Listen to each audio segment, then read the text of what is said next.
Nós continuaremos hoje a nossa revista, né?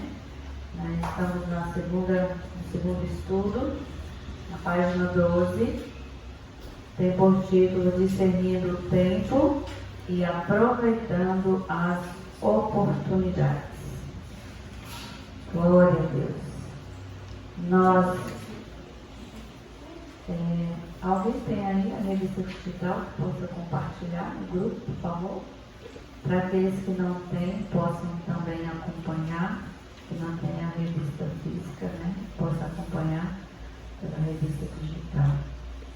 Glória a Deus. No estudo passado, nós vimos que o evangelismo é o maior projeto de vida. E nós entendemos que o significado de evangelismo é amor, né? É ter amor pelas vidas por causa do pecado. As pessoas estão afastadas do amor de Deus e nós temos uma maneira de demonstrarmos este amor, né, que recebemos do Senhor Jesus, falando acerca da palavra do Senhor às pessoas que ainda não conhecem a Jesus ou ainda não aceitaram a Jesus como Salvador. Amém? Página 12, o texto áureo nos diz: mas, vindo a plenitude dos tempos, Deus enviou seu Filho, nascido de mulher, nascido sob, ou seja, debaixo da lei. Isso está em Gálatas 4:4. Então, no tempo determinado por Deus, na plenitude do tempo, ou seja, no tempo determinado por Deus, Ele enviou o seu Filho Jesus. Para quê? Para que fôssemos alcançados com perdão, graça, misericórdia e salvação. Amém? A introdução. Foi a geração pós-Pentecostes que tumultuou o mundo, divulgando o cristianismo além dos limites da Palestina, estendendo-se para o ocidente até Roma e praticamente para todo o grande centro urbano em todo o Império Oriental. O que começou como uma seita judaica em 30 anos depois de Cristo, havia se transformado em uma religião mundial em cerca de 60 depois de Cristo. Inspirados pela liderança de grandes cristãos como Pedro e Paulo e impelidos para o exterior pelas perseguições e a destruição do Templo de Jerusalém 70 anos depois de Cristo, muitos evangelistas treinados e leigos se espalharam, levando com eles a mensagem de Cristo. Cada cristão era uma testemunha e nada é mais notável que o anonimato destes primeiros missionários. Esse é um comentário de Tucker, né? E também agora abaixo a gente vê um mapa, essa imagem que também foi retirada do livro dessa autora, demonstra o ardor missionário dos apóstolos de Cristo. Então a gente vê aqui as setinhas indicando, né, para onde cada um se direcionou para pregar o Evangelho. No centro tem um pontinho que está escrito Jerusalém, e aí tem várias setas, né?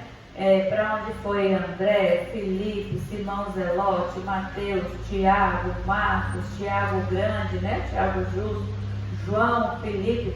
Então, quais os caminhos que eles percorreram ali, falando acerca do Evangelho de Cristo? Estrategicamente, eles se aproveitaram das condições favoráveis do primeiro século e levaram ao máximo o Evangelho do Senhor Jesus Cristo.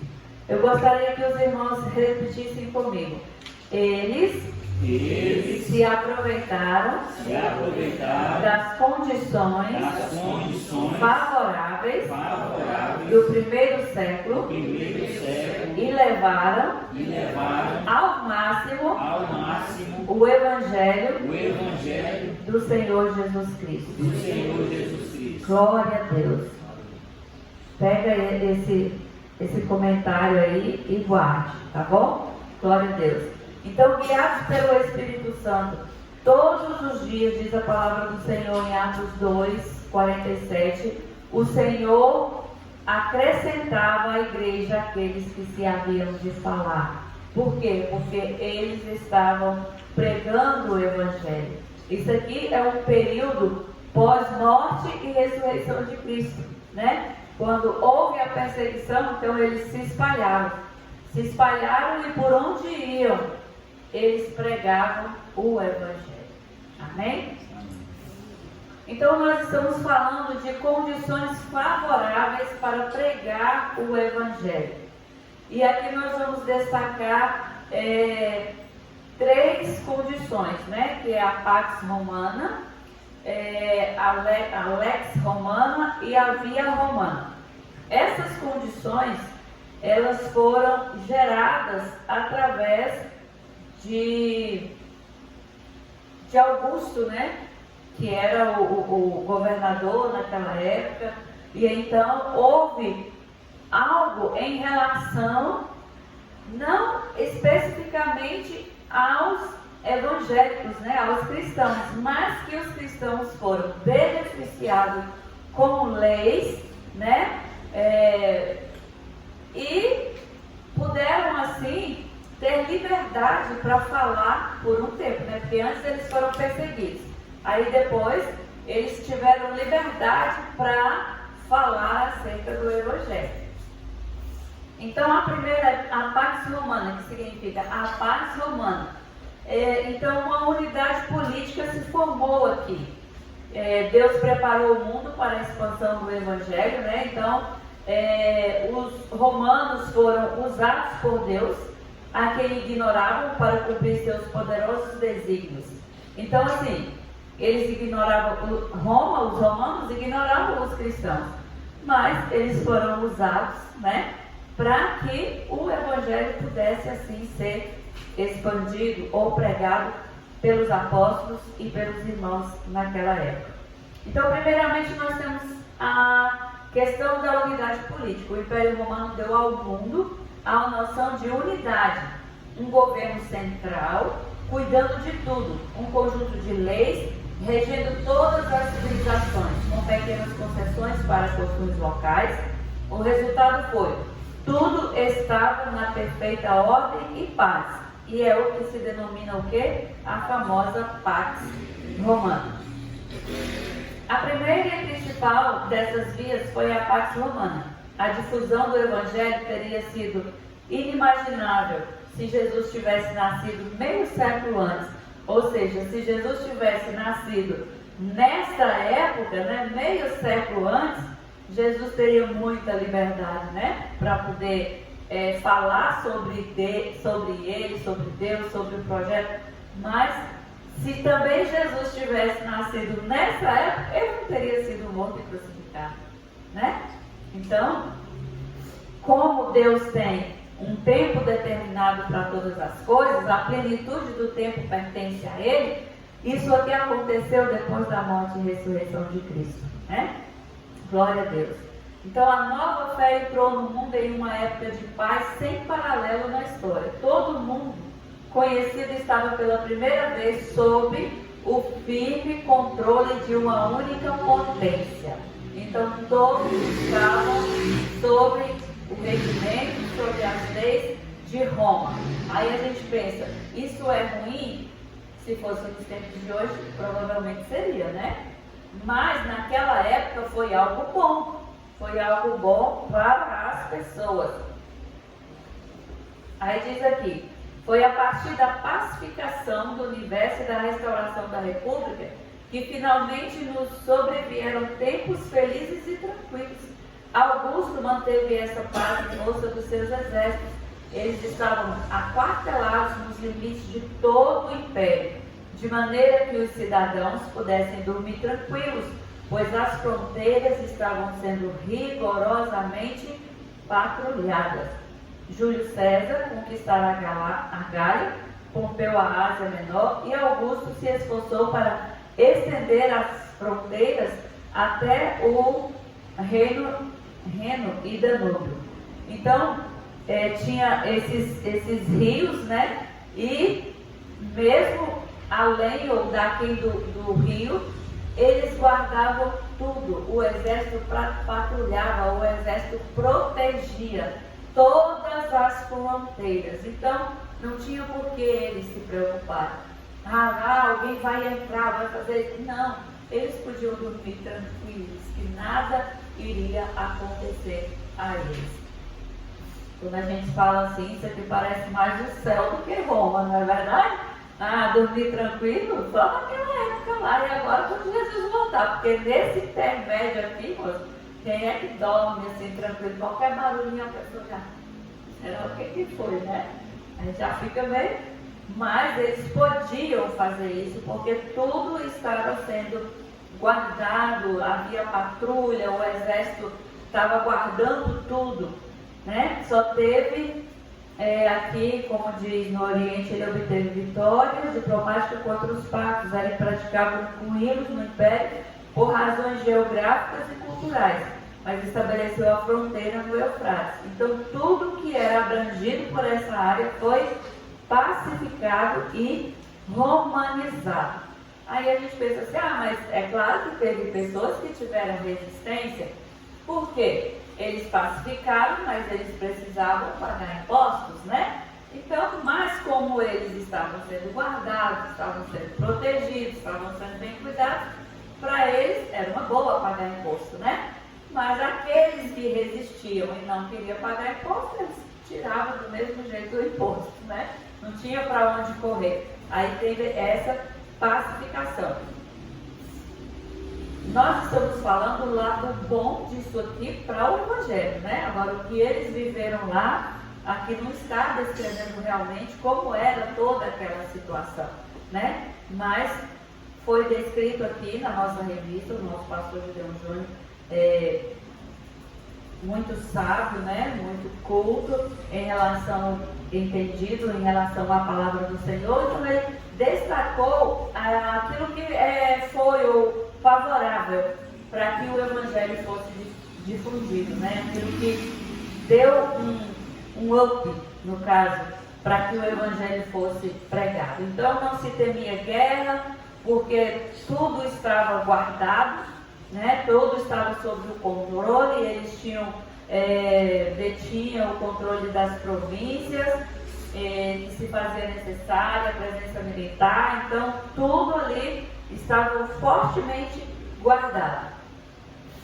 E ao tempo de sua morte, somente uma legião encontrava-se em uma província senatorial, que era na África, ou seja, era uma província completamente pacificada, e aí eles escolhiam um administrador. Esse administrador era nomeado pelo Senado, né?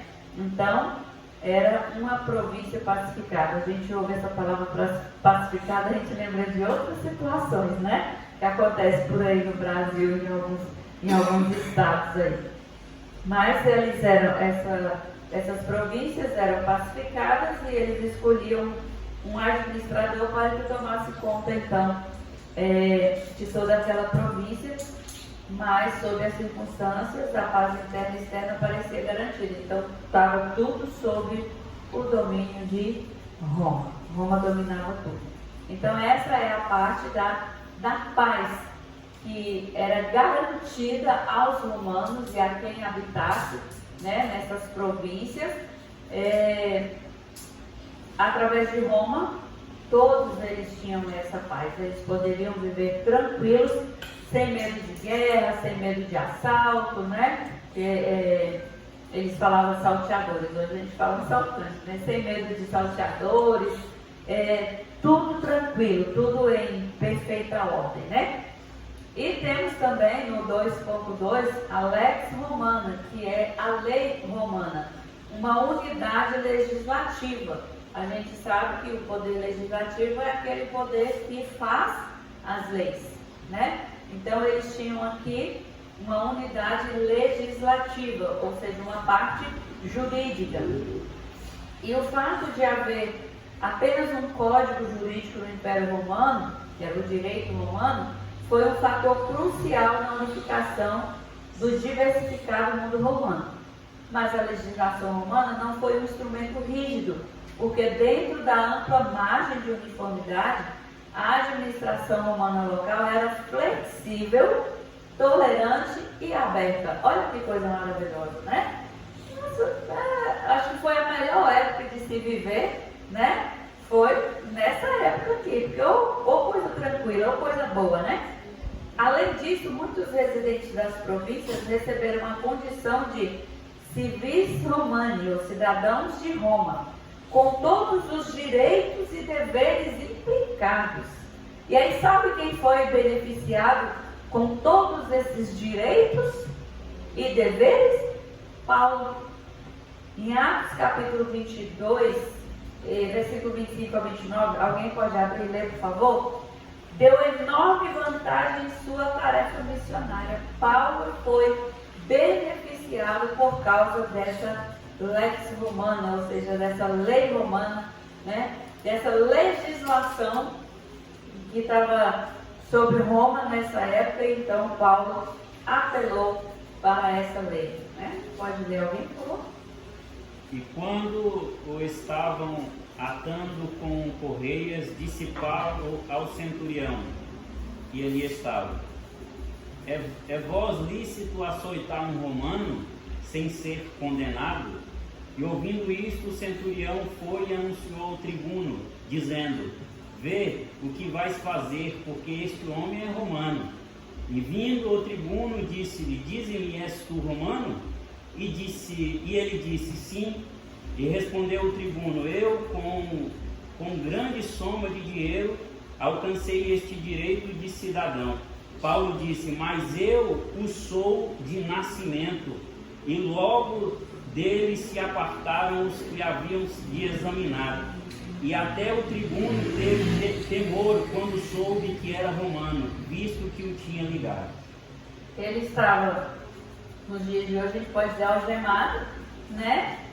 E ele era um cidadão romano, então ele estava sob essa lei aqui, e ele a usou no momento certo, né? E foi beneficiado por essa lei, e isso deu a ele ainda mais possibilidade de divulgar o Evangelho. Amém? Olha que coisa maravilhosa. Deus pensa em tudo, né? É interessante que o tribuno aqui dá a entender que ele não era romano, né? Ele comprou o direito. Comprou o direito de cidadão romano. Paulo não. E ele disse que comprou por um preço muito alto, né? Foi muito caro para ele. Ele temeu porque ele desobedeceu a lei, né? A lei dava direito, né, de liberdade ao cidadão romano, né?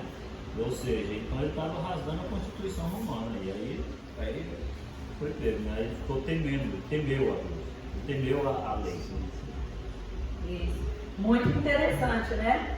Muito favorável àqueles que moravam lá na época em Roma, nas províncias adjacentes, né?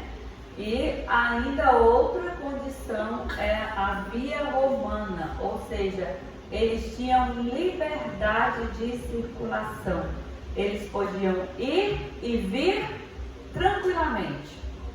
Não precisava ter medo de nada, né? Eles faziam ruas, né, para ligar uma cidade a outra. Tinha a questão também dos navios que eram protegidos contra os piratas, né? Mas naquela época os piratas, né, que roubavam, assaltavam, né, os navios. Então naquela época já tinha todas essas coisas, essas mazelas. Então tudo era protegido por Roma. Então foi um tempo assim de algo muito favorável ao Evangelho, ao crescimento do Evangelho. O professor Earle assevera o seguinte: os romanos criaram um ótimo sistema de estradas que iam do Marco Áureo no Fórum e todas as regiões do Império. As estradas principais eram de concreto e duraram séculos. Inclusive o pastor Gideon Júnior, na aula de instrução, ele passou para a gente uns slides, né? Só que a gente não tem como passar aqui. Mas lá mostrava as fotos, né? As figuras de como eram construídas essas estradas, o acesso, tudo direitinho. Um estudo das viagens de Paulo indica que ele se serviu muito deste ótimo sistema viário para atingir os centros estratégicos do Império Romano. Pompeu tinha varrido os piratas do Mediterrâneo e os soldados romanos mantinham a paz nas estradas da Ásia, África e Europa. Este mundo relativamente pacífico tornou mais fácil a movimentação dos primeiros cristãos nas cidades, onde pregavam o Evangelho a todos os homens. Olha que coisa maravilhosa! Liberdade de ir e vir e ainda falar acerca da palavra de Deus, pregar a salvação através de Jesus Cristo. Será que teremos ainda um tempo assim? Quer dizer, no Brasil, esse tempo acho que já está acabando, né? Porque por muitos anos os cristãos tiveram ampla liberdade de pregar a palavra do Senhor, né? De pregar o Evangelho. Pode ser que esse tempo não esteja acabando, mas esteja minguado, e pode ser que passemos por um período de pregar o Evangelho com muita perseguição, né? A glória a Deus. Tudo é no tempo do Senhor. É Ele quem determina o tempo para todas as coisas. Amém? A língua grega também foi um ponto favorável. Aqui diz que a língua grega, ela teve uma prevalência, né? Porque os gregos conquistaram os romanos culturalmente. Roma conquistou eles, mas a língua que predominou não foi a língua grega, né? O grego. E eles, então, sendo assim, foi conquistado politicamente, mas a cultura, a língua, na verdade, foi o grego, né? E era a língua universal da época do Império Romano. Aqui diz, até em um comentário, que está na página 16, né, no segundo parágrafo aí do lado direito. Foi através desse dialeto do homem comum, conhecido como koiné, e diferente do grego clássico, que os cristãos foram capazes de se comunicar com os povos do mundo antigo, usando inclusive para escrever o seu Novo Testamento. Então a gente vê que Paulo e Pedro, eles escreveram em grego, e a língua grega possibilitou a expansão do cristianismo. Amém? Glória a Deus. Isso é outro fator. Que coisa maravilhosa, né? Tudo contribuindo para que o Evangelho fosse difundido, né? Para que o Evangelho fosse pregado.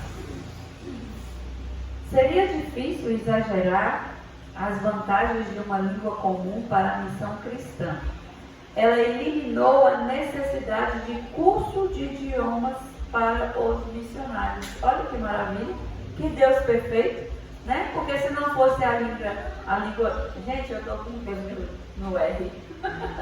Se não fosse o grego, eles teriam que aprender, né? Fazer um curso de idiomas para falar outro idioma para pregar o Evangelho. Mas aí essa possibilidade do grego atingiu de uma forma tão maravilhosa que aí tornou-se a língua nata, né? Então, fácil, muito fácil, né? Hoje, para a gente que mora no Brasil, muitas pessoas estudam o inglês e o espanhol, que são os que mais há necessidade, né, para se comunicar fora. Inclusive, o Brasil é meio americanizado nessa parte, né? Não vou dizer americano, porque nós somos da América, né? Estou dizendo em relação ao idioma, né? Porque tudo que você vai fazer é up, é não sei o que, é isso, é play, é WhatsApp. Aí a gente vai aprendendo a falar só essas coisas, né? Mas comunicar mesmo. Hot dog. Pois é, hot dog. Comunicar mesmo é falar fluentemente, a gente não sabe. Então, Se a gente, algum de vocês, assim, quiser ir fazer um passeio na Europa, já faça logo um curso de inglês, né? Gosto, né? Faça aí um curso de inglês, né? Manja aí mais ou menos de um castelhano, né? Alguma coisa assim. A única coisa que eu sei é chegar lá eu posso dizer good morning, né? Aí eu posso falar que é meu livro Big Mac. Aí dá, né? Não vou passar fome, porque eu sei que é lá que tem o Big Mac, né? O McDonald's tá bem lá. A religião judaica, olha que coisa interessante essa parte também, irmão. A questão da língua foi algo maravilhoso. Agora, também a questão da religião judaica. Porque a gente sabe que eles eram o quê? Judeus.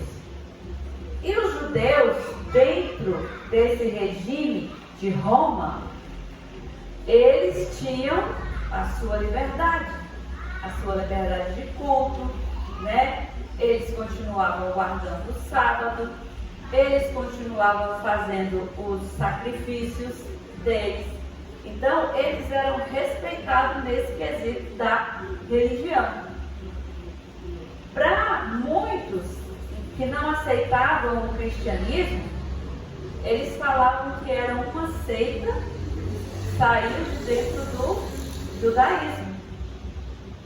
Mas os cristãos eram beneficiados por causa disso, porque eles tinham a liberdade de culto, a liberdade religiosa. E isso foi muito oportuno também para que eles pregassem o Evangelho, porque além das leis romanas que os protegiam, né, tinha a questão da religião judaica, que também eles estavam inseridos dentro, apesar de já estarem fora, literalmente, né? Mas eram considerados judeus, então eles tinham essa liberdade. Eles consideravam assim, uma seita que saiu de dentro do judaísmo, porque eles não aceitaram a Jesus, não aceitaram o cristianismo, né? Como ainda hoje. Então, isso favoreceu aos apóstolos, aqueles irmãos que pregavam o Evangelho, que difundiam o Evangelho. Então, como para os romanos o cristianismo nascente era confundido com mais uma seita do judaísmo, os cristãos se apropriaram da ampla liberdade que tinham anteriormente no judaísmo, aproveitando para evangelizar. Tudo contribuiu, né, irmãos? Tudo contribuiu. Foi um tempo muito favorável ao crescimento do Evangelho, do cristianismo. Tem um comentário aqui de Pablo Davis, ele nos lembra também que a fé e a vida do povo de Deus proveram um contexto imediato para o advento de Cristo e de todos os seus discípulos. A religião hebraica também contribuiu com instituições como as sinagogas e o trabalho dos escribas, que foram de suma importância no primeiro século de vida do movimento cristão. O mundo hebraico contribuiu com a expansão do cristianismo de 6 maneiras: monoteísmo, que é crer em um só Deus, né? Um Deus verdadeiro; as escrituras, as diásporas, sinagoga, universalismo e messianismo. Então, tudo isso aqui foi o quê? Preservado, né? Eles contaram ainda nessa transição com muitos escritos para que tudo isso fosse passado para as pessoas, amém? Irmãos, alguma dúvida? Querem falar alguma coisa? Como sempre eu disparo, né? Então vamos para a conclusão. Será que os primeiros discípulos tinham noção de todos esses favores positivos? Será que eles entendiam que tudo isso era algo de providência de Deus para a vida deles, para que eles fizessem, né, a obra, para que eles divulgassem o Evangelho?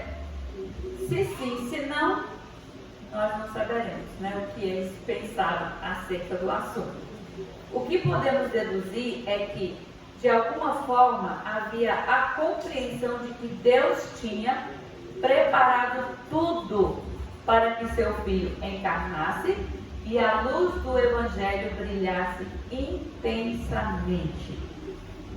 Temos dois textos bíblicos que nos fazem pensar assim. Primeiro, o que está em Gálatas 4:4 e o segundo em Marcos 1:15. Em Gálatas 4:4, Paulo chama a atenção para a histórica da preparação providencial que antecedeu a vinda de Cristo à Terra em forma humana. Ele então já falava acerca de como foi essa questão de Jesus se tornar homem, se encarnar.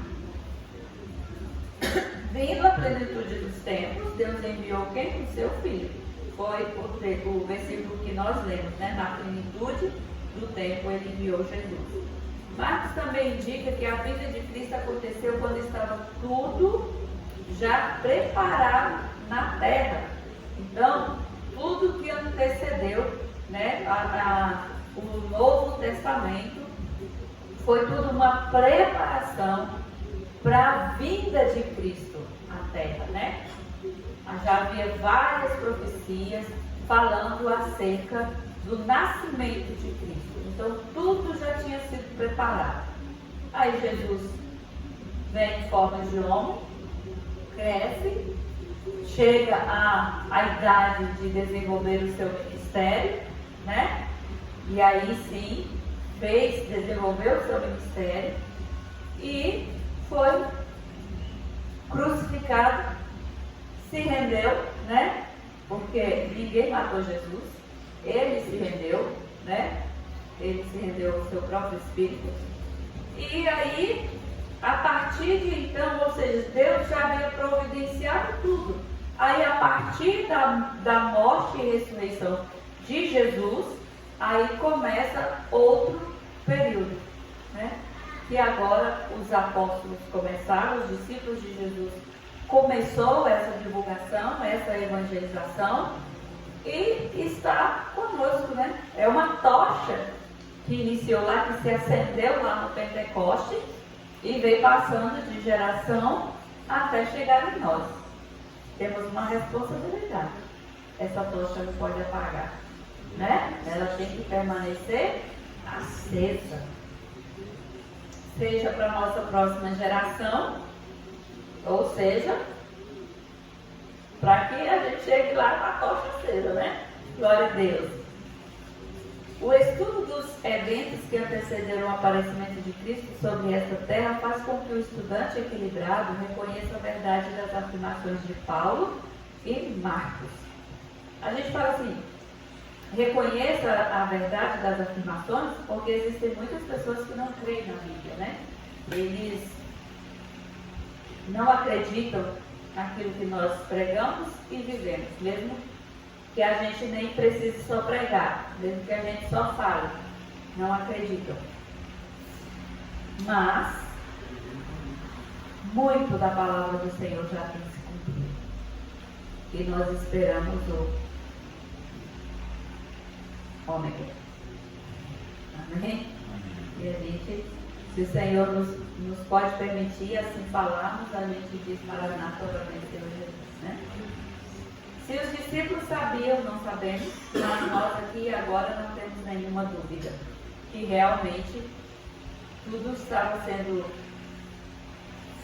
um favorecimento de Deus na vida deles para que eles pregassem o novo Evangelho.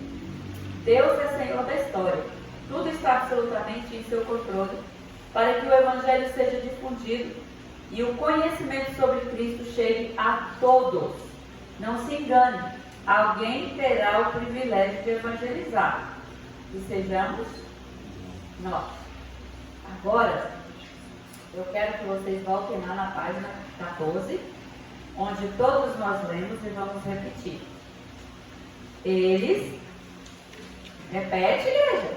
Eles se aproveitaram das condições favoráveis do primeiro século e levaram ao máximo o Evangelho do Senhor Jesus Cristo. Glória a Deus. Será que estamos, nós hoje, Igreja do Senhor, estamos aproveitando as condições favoráveis para pregar o Evangelho? São muitas condições favoráveis que temos hoje, né? Será que estamos aproveitando? Não responde para mim, não. Cada um responde aí, né, na sua consciência e pergunte: será que eu estou aproveitando as condições favoráveis no tempo de hoje, né, para pregar o Evangelho?